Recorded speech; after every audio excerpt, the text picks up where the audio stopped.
Our oceans sustain life. An abundant ocean can feed 1 billion people a healthy meal every day forever. But now they are being killed by throwaway plastics.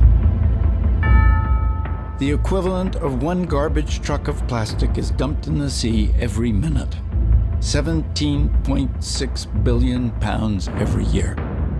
Plastic is everywhere in our ocean, floating on the surface, mixing in the salt water, and sitting on the ocean bottom, miles and miles deep. And once in the ocean, it never goes away. Over hundreds of years, it breaks down into small pieces. But those pieces, even the tiny ones called microplastics, are still plastic. Sea turtles are choking on it. Scientists say that over 60% of whale and dolphin species are affected by it. Zooplankton, the base of the ocean food chain, eat it. And so do we. It's in the water we drink. It's in our food. Microplastics have been found in our salt, our honey, and our beer. And sometimes even in the air we breathe. Companies are choosing to make something that will be used just once, from a material that lasts forever. If you don't like what throwaway plastics are already doing to our world, brace yourself. We face a tsunami of throwaway plastic in our and the ocean's future. 4 times more plastic will be produced between now and the middle of the century than has been produced in all of history. 4 times more.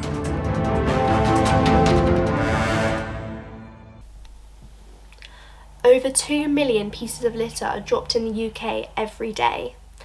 This rubbish consists of sweet wrappers, fast food packaging, drink bottles, cans, single-use plastic, cigarette butts, and this is all typically known to be dropped by us teenagers. You may not even realise it, but we have a huge impact on the world today and the harm it is doing. Whilst doing some research, I actually spoke to some teenagers themselves, and they told me that they previously used to find it, weird to put things in the bin, and if they're with their friends it would be more cool to leave it lying around and leave it for someone else to deal with. And everyone is guilty of doing this. We would used to drop litter, think, oh, it's fine, someone else will just deal with that for me, when realistically that might not be the case. It's actually blowing away into rivers, sometimes even just getting dumped into the rivers. This is then travelling into the oceans, causing harms to habitat, wildlife. The animals are getting killed from this. You can see from these images now how badly it can affect the animals, even something just as small as some bottle lids. Every year, around 12 million tonnes of plastic are entering our oceans.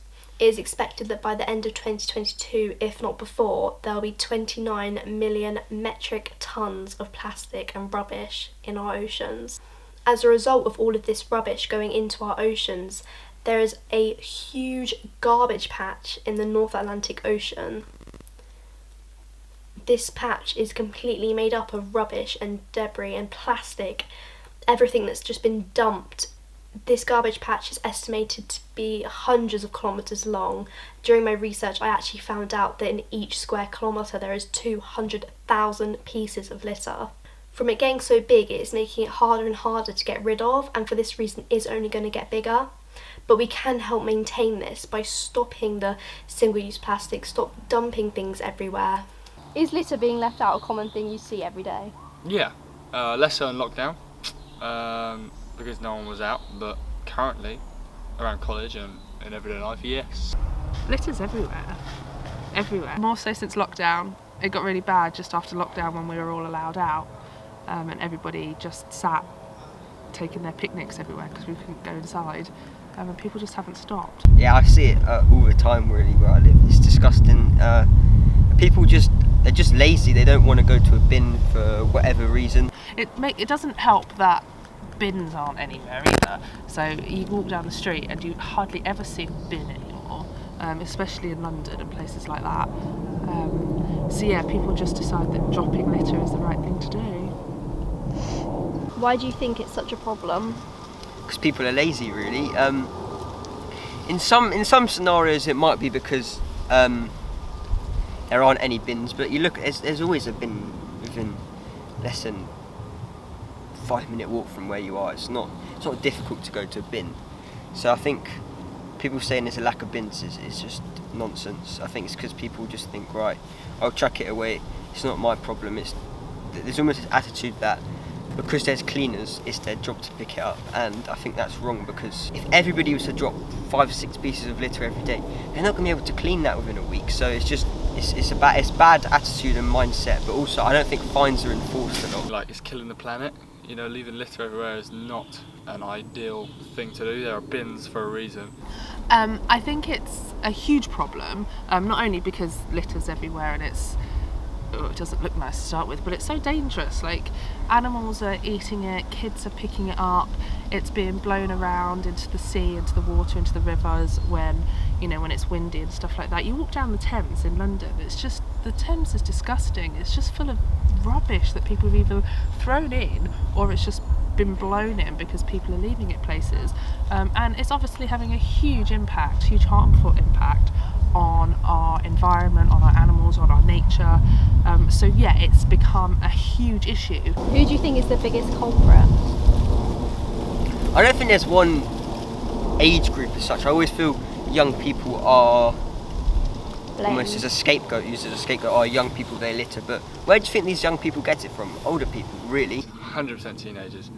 I'd say teenagers between the age of 13 and 16. Like, the first time they start going out on their own, I think they just sort of think the world is their playground. And they, in a sense, think it's weird to put things in a bin. Like, yeah, they actually... like I remember specifically, it would always be like, oh, we buy something from the shop and we'll just chuck it somewhere because you feel a bit like you feel like it's cool. Who do you think is the biggest culprit?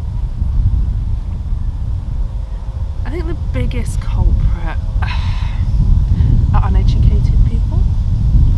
Maybe they could be the younger generation who it's such a natural thing for them to just throw litter these days because that's just what's been happening the past few years. But it could also be people my age or even older who aren't educated on the impact of it, because when I was younger and when my parents were younger, it wasn't spoken about, it wasn't a big issue. So I don't think it's a generational thing. I just think people need to be educated on it a whole lot more so they understand not to do it. Do you think it's as important as people say to cut down on single-use plastic? I definitely do think it's important, because you look at these dumps, they're just filled with Coke, Pepsi. I mean, there are other drinks available, I don't want to get sued, but filled with tons of bottles of drinks. But there needs to be a genuinely good alternative. It's like the paper straws, like that was just a fail. Yeah, paper straws. I do agree with them, but only if you think about it. I ever had a Capri Sun recently. It's impossible to get a drink out of it, and it's just, and then you think, what's the point of buying it? Do you do anything to help out with the issue at all? If I'm honest, I actually don't. It's quite bad of me, really. I try and do my bit, but I've said previously that we've all littered, but I try my best not to litter. Just keep it like my pocket is actually full of rubbish from things, because I just don't put them in the bin. Do I do anything to help? I could certainly do more. Well, now, everyday life, I don't litter. I make sure my kids don't litter. I educate them. I mean, my 8-year-old knows more about it than I do, which is great. She really hates it when people litter. So, yeah, I try and do enough about it now, and I recycle and I do all that kind of stuff. Yes, I can do more. What could I do? I could help clean up. I could go and protest against people doing it. I could, as a teacher, I can certainly make my students aware of what they're doing and they shouldn't be doing it.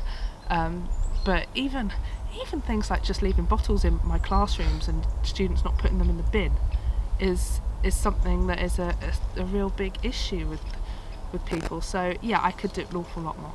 Well, if I see stuff, I put it in the bin. If it's close to a bin, that's the bit that I don't understand. It's like people will just throw shit near a bin. Like, if it's near a bin, I will, but I just do my own thing. Would you ever consider joining a local group, like around your community? Definitely, there is one group. I just think there needs to be more advertising of it almost. Yeah. I haven't seen any signs to do it. I don't know, I just feel maybe heavy a bit about that, but no, I definitely consider doing it, yeah. Yeah, I'd certainly join groups. I'd get my kids to join groups as well. They're 4 and 8, so I think them understanding it is probably more important than me understanding it, because it's their future, and getting them to litter pick and to pick up other people's rubbish could only help their understanding on it. So yeah, I'd certainly do that.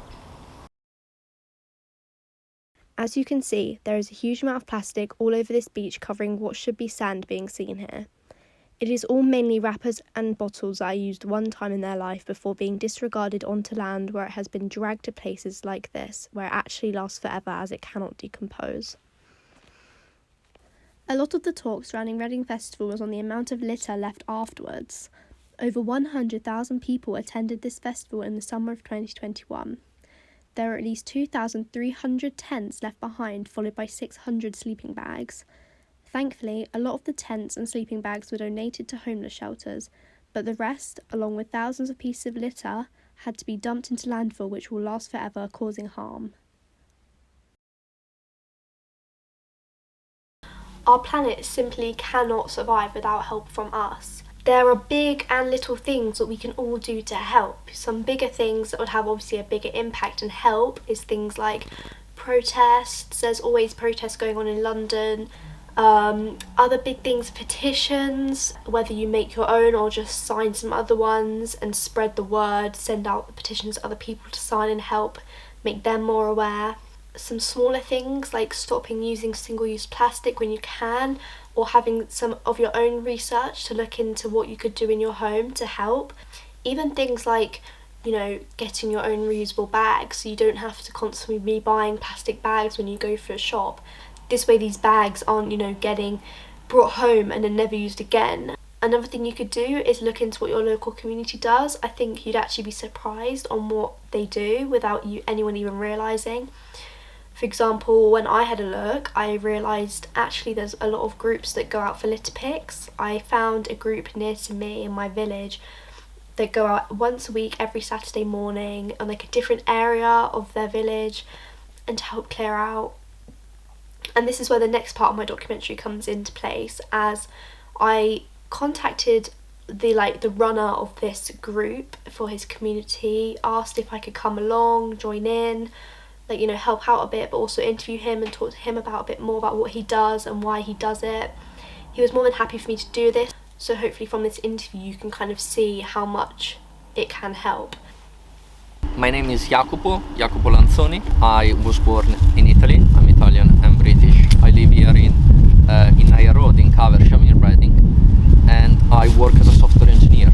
So how did you first get involved in litter picking? It all started at the beginning of the first lockdown. Obviously all the gyms closed. I do a very sedentary job and I started walking. By walking around my area I saw a lot of litter and I was getting quite frustrated, and sometimes I came back home literally carrying on my arms cans or bottles I had found. So I started, I bought a litter pick on Amazon and started doing my morning walk litter picking. And then after a bit I started inviting a few friends, maybe meeting them in the weekend for a coffee, one at a time as it was possible then. And we were litter picking. Then it's okay, why not making something bigger? Invited more friends, then created a group on Facebook, started asking around, spreading the word, and I created Keep Caversham Tidy. Why do you feel so strongly about the problem?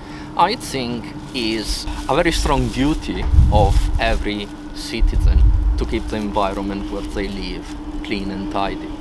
And I felt strongly because it's strongly against my value, against an idea of keeping the environment where we live, our community, nice and tidy. I wanted somehow to prove that for every person which throws a can or a bottle on the floor, there is at least another person which is as civilized as needed to pick it up and doing, somehow proving that humanity is not so bad. How could everyone help? Are there things that people could do day to day? Well, first of all, no littering, no fly tipping, spreading the word and being feel strong strongly inside that this is actually a crime. And obviously, you know, doing similar thing could be joining our event, creating similar event. Reading Borough Council has a scheme called Raise, Reading Adopt Your Street. You can register with them. The council sends you for free a litter picker, gloves, bags, and you can contribute to keep your road clean. That's, for example, an amazing start. It's actually how we start. Yeah, definitely. Do you think people's attitude have changed towards litter picking and helping since, like? Yeah, definitely. I personally started 2 years ago, but apart from that, I see more people. The attention that there is around climate change, around climate environment protection is quite strong. The media correctly give a lot of importance to it, and I see people are getting quite engaged with the idea. So yeah, definitely. I think things are going in the positive direction. How do you feel about the future? Fairly optimistic. I think we will probably do the right thing just 1 second before it's too late. Now, litter picking is just a tiny part of a much wider discussing around climate change and environment protection. What would be your message to others? My message to others is to consider the effect of your action, which could be, you know, using the car when you can just walk, or using the bike, throwing a can on the floor, using single-use plastic.